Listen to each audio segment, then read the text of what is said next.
In the bitter winter of 1944, the Estonian city of Narva became more than a battleground. It became a symbol of desperation, courage, and sacrifice.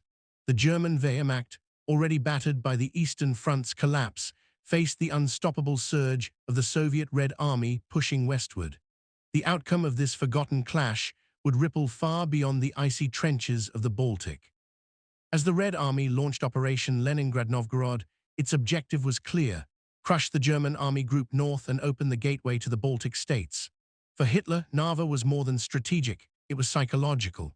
Losing it meant losing a foothold on the Eastern Front, and with it, the illusion that Germany could still turn the tide. Reinforcements, including the elite Waffen-SS divisions, were rushed in, among them thousands of foreign volunteers from across Europe. The landscape around Narva was a frozen wasteland. Snow, barbed wire, and shattered forests stretched as far as the eye could see. The men dug into the ice, turning every trench into a fortress of survival. Temperatures dropped below zero, but the fighting never paused.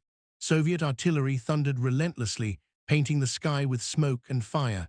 Yet the defenders held not out of loyalty to Berlin, but because retreat meant death. By February, Soviet forces outnumbered the Germans nearly 10-1. Waves of tanks and infantry smashed against the thin defensive lines along the Narva River. The air was filled with the roar of Katyusha rockets and the cries of the wounded.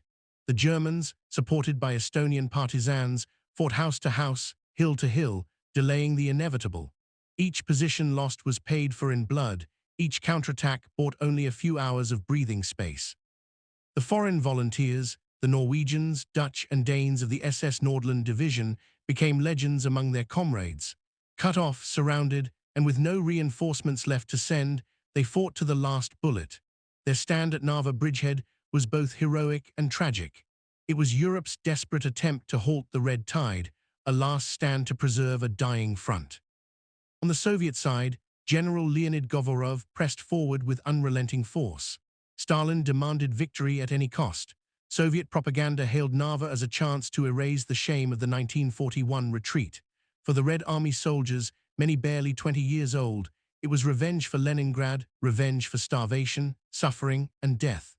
The result was a campaign of total annihilation, where neither side took prisoners.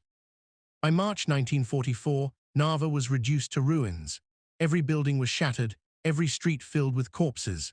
The German line finally broke under sheer Soviet numbers. Yet, despite the collapse, the delay achieved by the defenders gave Germany valuable time to regroup along the Tannenberg Line, a defensive position that would hold for months longer.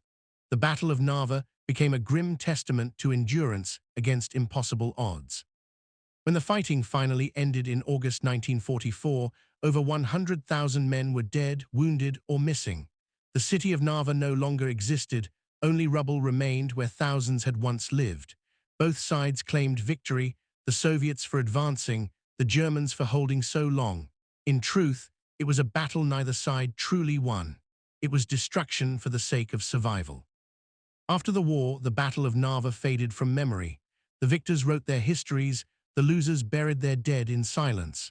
But among the frozen forests of Estonia, the scars remain. The trenches, the rusting helmets, and the fragments of artillery shells still whisper the same story, a story of men trapped in a war too big for them to understand, yet too deadly to escape. Today, historians remember Narva not for who won, but for what it represented. It was the moment Europe's ideological armies collided in one of the most brutal showdowns of the Eastern Front. A city burned, a generation was lost, and history moved forward, leaving behind the ghosts of Narva, standing watch over a battlefield frozen in time.